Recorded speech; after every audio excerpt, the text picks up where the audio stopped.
अब दूसरा शुरू करते हैं, शब्द व्युत्पत्ति। शब्द व्युत्पत्ति मतलब वर्ड का जो वर्ड आएंगे, कुछ वर्ड बोले हैं जैसे हमने, इनका हमको मीनिंग पता होना चाहिए। तो औषध एवं भेषज ये दो शब्द हैं, इन शब्दों के अर्थ जानते हैं कि क्या कहना चाहते हैं।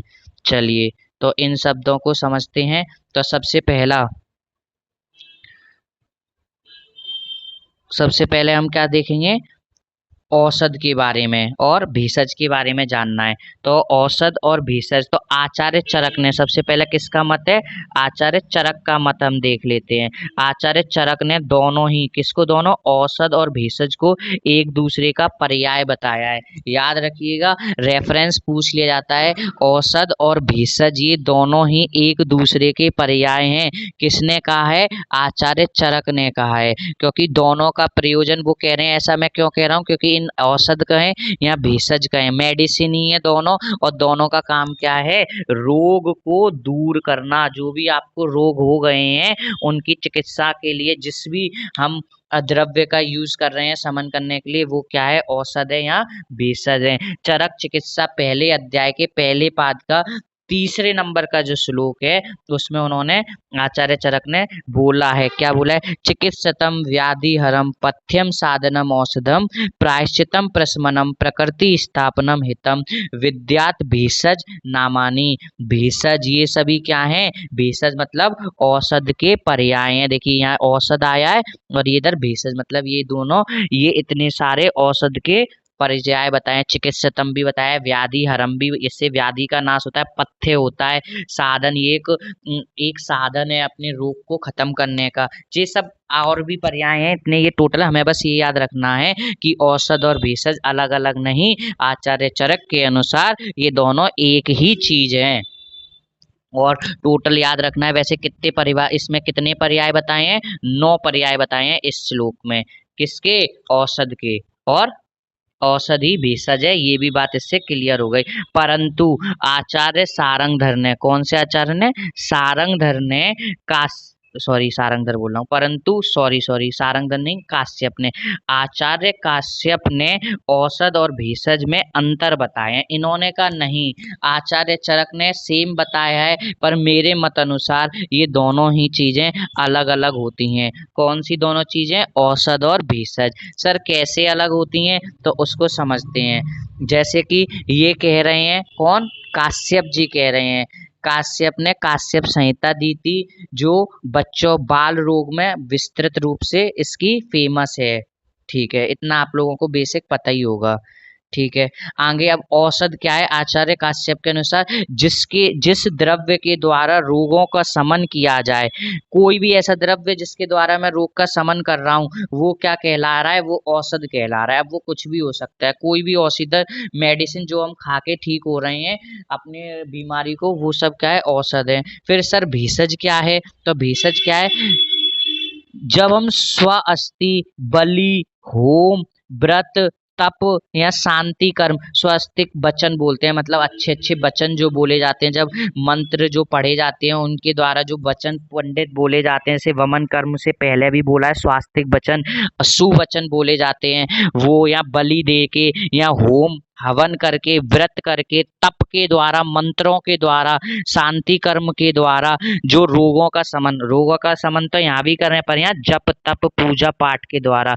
तो ये भी क्या है, ये औषध नहीं है, ये एक तरीका रोग को दूर करने का तो है, पर इसको हम भेषज कहेंगे। यहाँ पे हमने कोई द्रव्य उसे खाने को नहीं दिया है, मंत्र तंत्र के द्वारा हम उसे ठीक कर रहे हैं।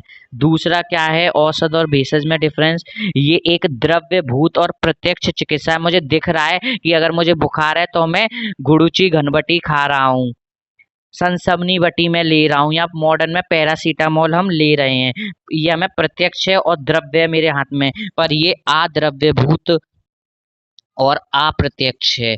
आराम मिल रहा है, पर कैसे मिल रहा है हमें दिखाई नहीं दे रहा है। आचार्य चरक के अनुसार भी उन्होंने कहा कि आप कह रहे हो दोनों चीजें सेम है, नहीं, आपके अनुसार भी ये युक्ति पराशय चिकित्सा है, और भेषज क्या है, देव, भेषज क्या है, देव पराशय चिकित्सा। ये क्या होता है, आपने पढ़ा होगा चरक सूत्र स्थान के पहले अध्याय में 3 प्रकार की चिकित्सा का वर्णन किया गया था, युक्ति पराशय, देव पराशय और सत्वा विजय। युक्ति पराशय जो हम मेडिसिन के थ्रू, देव पराशय जो मंत्र के तंत्र के द्वारा करते हैं। तो इन्होंने कहा ये युक्ति पराशय और ये देव पराशय। ठीक है, एक और लास्ट डिफरेंस, इसके द्वारा शारीरिक और मानसिक दोनों व्याधियों की चिकित्सा होगी, परंतु भेषज के द्वारा केवल मोस्टली विशेष रूप से किसकी चिकित्सा होती है, विशेष रूप से किसकी चिकित्सा होती है, मानसिक रोगों की। तो ये हमने एनसीआईएसएम के जो टर्म थे उसको समझने की कोशिश की, कौन कौन से टर्म, भेषज और औषध के बारे में। तो चरक ने कहा दोनों, आचार्य चरक ने कहा सेम है, परंतु सारंगधर ने कहा कि दोनों में अंतर है। औषध क्या है, जो एक द्रव्य है जिसके द्वारा औषधि के प्रयोग से हम शमन करते हैं रोग का। उन्होंने कहा बलि के द्वारा, होम व्रत जप तप के द्वारा जो रोग शमन किया जाए उसे भेषज कहेंगे। ये द्रव्य भूत है, प्रत्यक्ष है, वो अद्रव्य भूत है, अप्रत्यक्ष है। ये युक्ति पराशय है, चरक ने जो बताया इनके, और ये देव पराशय है, भेषज। इसमें शारीरिक मानसिक दोनों व्याधियों औषधि के द्वारा शांत की जाती हैं। इसमें विशेष रूप से मानसिक रोग की चिकित्सा करते हैं। चलिए, तो पहली टर्मिनोलॉजी जो हमें समझनी थी, वर्ड डेरिवेशन, तो वो औषध और भेषज। आई होप अच्छे से चीज समझ में आ गई होगी। चलिए दूसरा समझते हैं, कल्पना। कल्पना क्या है, आप देखेंगे स्वरस कल्पना, क्षार कल्पना। तो वही इन सबसे पहले उन्होंने टर्मिनोलॉजी क्लियर करना चाहे। कल्पना औषधि को उपयोगी रूप प्रदान करना। अब हमारे सामने गुड़ची डली है, हमने गुड़ची काट के लिया है, अब वो क्या इसी रूप में हम उसका औषध के रूप में सेवन कर सकते हैं, नहीं, उसे एक औषधि का रूप प्रदान करना। सर औषधि का रूप देने का मतलब क्या है, उसे कल्क के रूप में या उसका निचोड़ के स्वरस के रूप में, जो भी मैं जिस फॉर्म में उसे यूज कर रहा हूँ उस फॉर्म को ही हम क्या कहते हैं, कल्पना कहते हैं। अब आता है सर कसाय क्या है। आचार्य चरक ने कसाय को आचार्य काश्यप ने कसाय का वर्णन बहुत अच्छे से किया है, इतने प्यार से समझा दिया है कि कसाय क्या है कि कभी भूलेंगे नहीं। कंठस्य कर्षणात् प्रायो रोगाणाम वा अपि कर्षणात्, अर्थात जो कंठ में लगे या कंठ में अवरोध उत्पन्न करे या फिर रोगों का कर्षण करे उसे कसाय कहते हैं। वो सभी द्रव्य जो रोग का कर्षण करे या कंठ में अवरोध उत्पन्न करे या कंठ में लगे उसको हम कसाय कहते हैं। ठीक है, पहला लाइन क्लियर हो गई। दूसरा करें कसाय शब्द, जो हमारा कौन सा शब्द है, कसाय शब्द प्रधान्यात, प्रधान रूप से सर्व योगेषु कल्प्यते, जो भी हमारे मूल योग बनेंगे, जो भी कल्पनाएं होंगी उनको भी हम एक कॉमनली कसाय शब्द से डिनोट करते हैं। सभी योगों को प्रधान रूप से कसाय कहा गया है। जैसे आरोग्य वर्धनी एक योग है जिसमें अलग अलग औषधियों को मिला के, तो वो भी क्या है, एक कसाय। क्यों है सर, क्योंकि वो रोगों का कर्षण करेगी, उनको नाश करेगी। चलिए आगे समझते हैं अगला, पंच कसाय योनि। ये भी एक शब्द है जिसको समझने के लिए एनसीआईएसएम ने दिया है।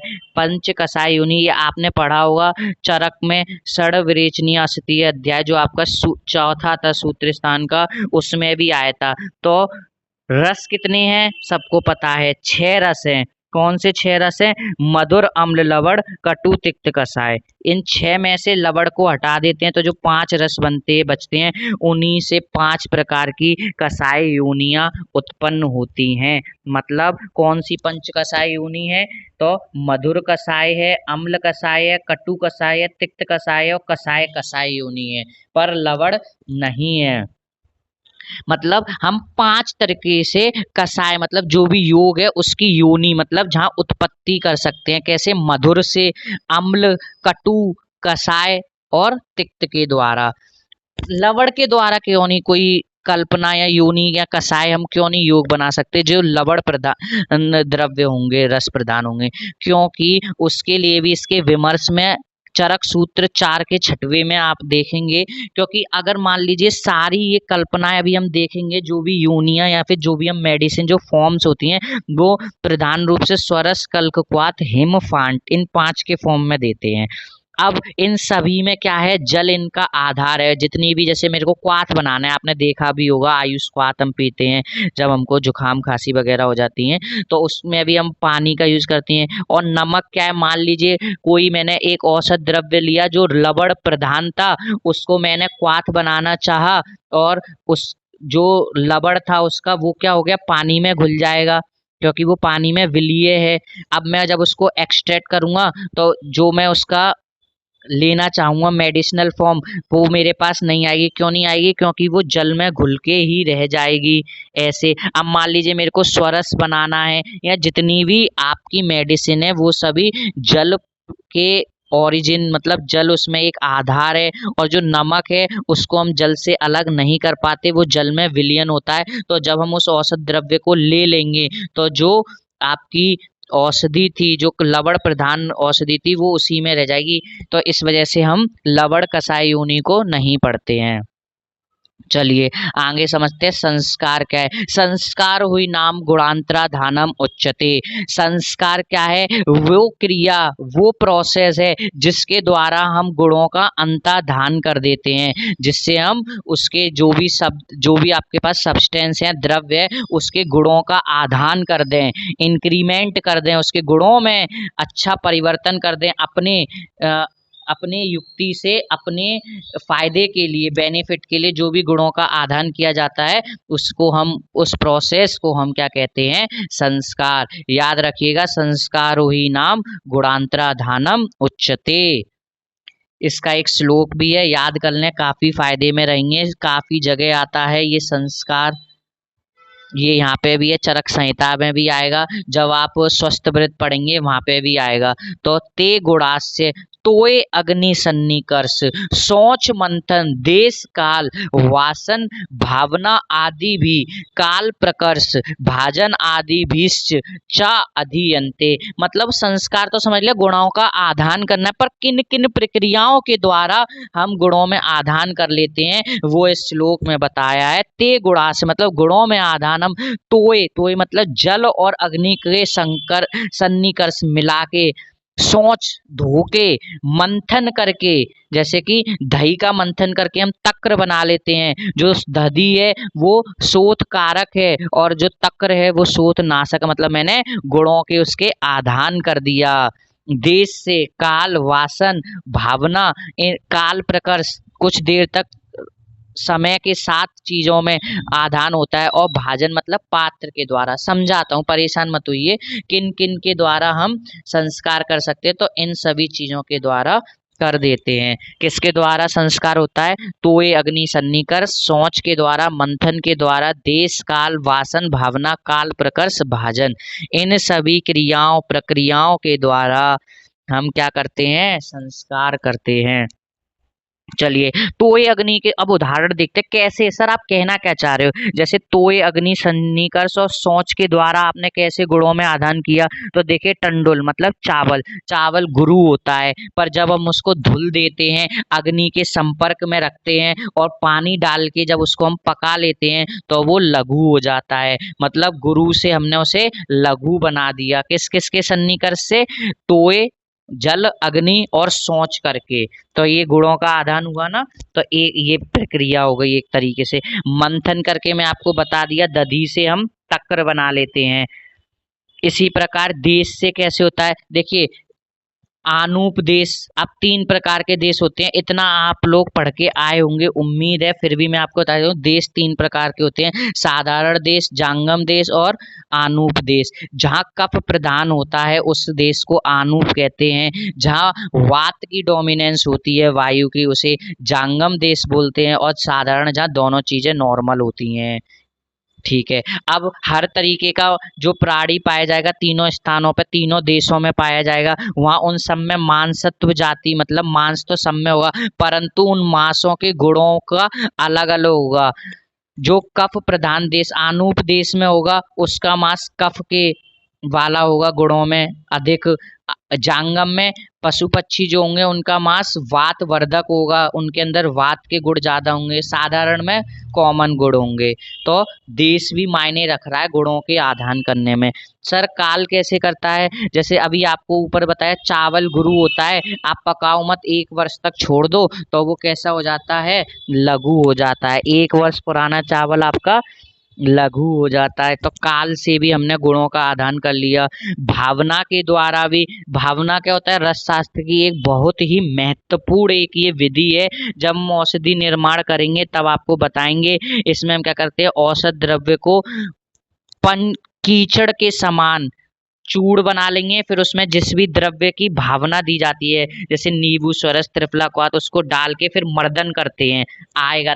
तो उसी प्रकार विष जो कि एक मारक है, अगर मैं उसको गौमूत्र से उसकी 3 दिन तक भावना दे दूंगा तो वो मारक शक्ति अल्प हो जाती है। गुणों में आधान कर दिया, मतलब उसकी मारक शक्ति को हमने कम, ये जो प्रोसेस से हमने किया वो क्या है, भावना मतलब संस्कार। काल प्रकश देखा है, आसव और अरिष्ट जो भी हम बनाते हैं उनको संधान करने का एक समय होता है। अगर उस समय से कम पहले हम उसे निकाल देंगे या उससे ज्यादा रखेंगे तो जितना उसमें जो गुणों का पोटेंसी होनी चाहिए वो कम या ज्यादा हो जाएगी। भाजन मतलब पात्र, देखा है कि पात्र का, आप देखा है कॉपर वेसल का हम यूज करने लगे हैं, गिलास में पानी पीने से, कहते हैं रात को रख के सुबह पीना चाहिए। मतलब पात्र से भी गुणों में वृद्धि होती है। जैसे 10 दिन तक कांसे के पात्र में रखा हुआ घी, अगर हम घी रख दे कांसे के पात्र में 10 दिन तक तो वो क्या हो जाता है, विष के समान हो जाता है। देखिए चीजें मैं अपनी तरफ से सब कुछ बहुत सिंपल करने की कोशिश कर रहा हूँ। आप लोगों को जहाँ जब भी दिक्कत आए आप बेझिझक मुझसे पूछिएगा, नोट करते जाइए। क्लास के बाद आपको टाइम दिया जाएगा जब आप मुझसे चीजें पूछ लेंगे। तो एनसीएसएम का पहला पॉइंट आपका कौन सा था, परिभाषा की परिभाषा वो देख ली, वर्डों की कुछ शब्दों की व्युत्पत्ति जाननी थी, औषध और भेषज की जानी, कल्पना जानी, कषाय के बारे में जाना, पंच कषाय योनियों के बारे में जाना और हमने संस्कार के बारे में जाना।